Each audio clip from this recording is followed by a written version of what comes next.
জয়া একাদশী। মাঘী শুক্লপক্ষীয় জয়া একাদশী ব্রত মাহাত্ম্য ভবিষ্যোত্তর পুরাণে যুধিষ্ঠির শ্রীকৃষ্ণ সংবাদ রূপে বর্ণিত আছে। শ্রী গরুড় পুরাণে মাঘ মাসে শুক্লাপক্ষীয় একাদশী তিথিতে ভৈমী একাদশী নামে অভিহিত করা হয়েছে। কল্পান্তরে বিভিন্ন পুরাণে বিভিন্ন নাম দেখা যায়। পদ্মপুরাণ অনুসারে জ্যৈষ্ঠ মাসে শুক্লপক্ষীয় একাদশী নামই পাণ্ডব নির্জলা বা ভীমসেনী বা ভৈমী একাদশী। যুধিষ্ঠির বললেন, হে কৃষ্ণ, আপনি কৃপা করে মাঘ মাসের শুক্লপক্ষে একাদশী ও সর্বশেষ বর্ণনা করুন। শ্রীকৃষ্ণ বললেন, হে মহারাজ, মাঘ মাসে শুক্লপক্ষের একাদশী জয়া নামে প্রসিদ্ধ। এই তিথি সর্বপাপ বিনাশিনী, সর্বশ্রেষ্ঠা, পবিত্র, সর্বকাম ও মুক্তি প্রদায়িনী।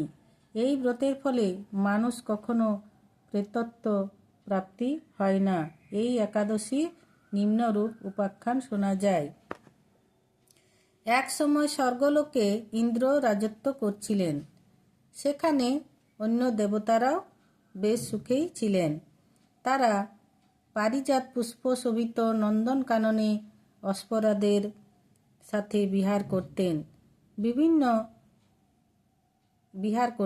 একদিন 50 কোটি অপ্সরা নায়ক দেবরাজ ইন্দ্র স্বেচ্ছায় আনন্দ ভরে তাদের নৃত্য করতে বললেন। নৃত্যের সাথে গন্ধর্বগণ গান করতে লাগলেন। পুষ্পদত্ত, চিত্রসেন প্রভৃতি প্রধান গন্ধর্বেরা সেখানে উপস্থিত ছিলেন। চিত্রসেনের পত্নীর নাম মালিনী। পুষ্পবন্তী নামে তার এক কন্যা ছিল। পুষ্পদত্তের পুত্রের নাম মাল্যবান।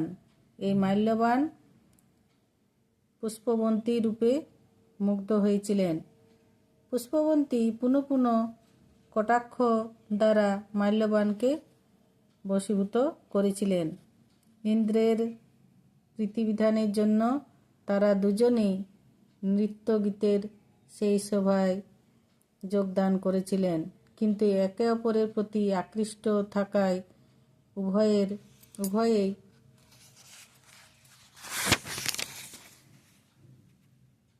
চিত্তবিভ্রান্ত হয়েছিল। সেখানে তারা পরস্পর কেবল দৃষ্টিবদ্ধ অবস্থায় দাঁড়িয়ে থাকল। ফলে গানের ক্রম বিপর্যয় ঘটল।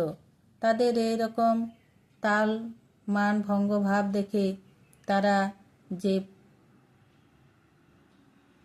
পরস্পর কামাসক্ত হয়েছে দেবরাজ ইন্দ্র তা বুঝতে পারলেন। তখন ক্রোধবশত তিনি তাদের অভিশাপ দিলেন।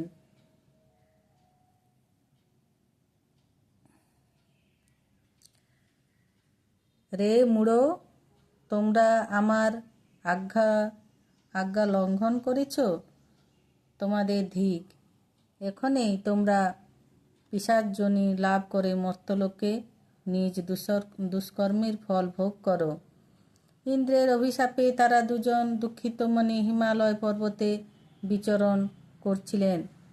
পিশাচত্ব প্রাপ্ত হওয়ায় তারা অত্যন্ত দুঃখ ভোগ করতে লাগল। হিমালয়ে প্রচণ্ড শীতে কাতর হয়ে নিজেদের পূর্ব পরিচয় বিস্মৃত হলেন। এইভাবে অতি কষ্টে সেখানে দিন যাপন করতে লাগলেন।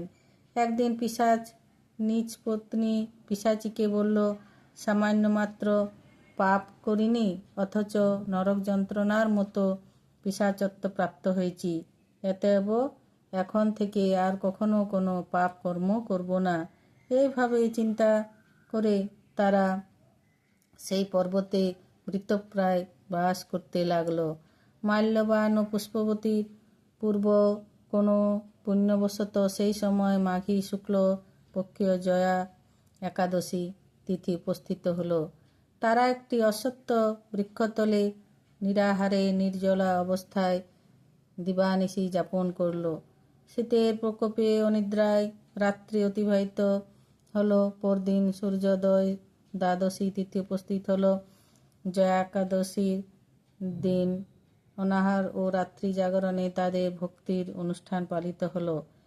এই ব্রত পালনের ফলে ভগবান বিষ্ণু কৃপায় তাদের পিশাচত্ব দূর হলো। তারা দুজনেই তাদের পূর্বরূপ ফিরে পেল। তারপর তারা স্বর্গে ফিরে গেল। দেবরাজ তাদেরকে দেখে অত্যন্ত আশ্চর্য হলেন। তিনি জিজ্ঞাসা করলেন, কোন পুণ্য ফলে তোমাদের পিশাচত্ব দূর হলো? আমার অভিশাপ থেকে কে তোমাদের মুক্ত করল? মাল্যবান বললেন, হে প্রভু, ভগবান বাসুদেবের কৃপার ফলে একাদশী ব্রতে পুণ্য প্রভাবে আমাদের পিশাচত্ব দূর হয়েছে। তাদের সব কথা শুনে দেবরাজ ইন্দ্র বললেন, হে মাল্যবান, তোমার এখন থেকে আবার অমৃত পান করো। একাদশী ব্রতে যারা আসক্ত এবং যারা কৃষ্ণ ভক্তি পরায়ণ তারা আমাদের পূজ্য বলে জানবে। এই দেবলোকে তুমি পুষ্পবন্তীর সাথে সুখে বাস করো। হে মহারাজ, এই জয়াব্রত ব্রহ্ম হত্যাজনিত পাপকে বিনাশ করে। এই ব্রত পালনে সমস্ত প্রকার দানের ফল লাভ হয়। সকল যজ্ঞ ও তীর্থের পুণ্যফল এই একাদশী প্রভাবে আপনা হতেই লাভ হয়। অবশেষে আনন্দে অনন্তকাল বৈকুণ্ঠবাস হয়। এই জয়া একাদশী ব্রত পাঠ ও শ্রবণে অগ্নিষ্টম যজ্ঞের ফল পাওয়া যায়। হরে কৃষ্ণ।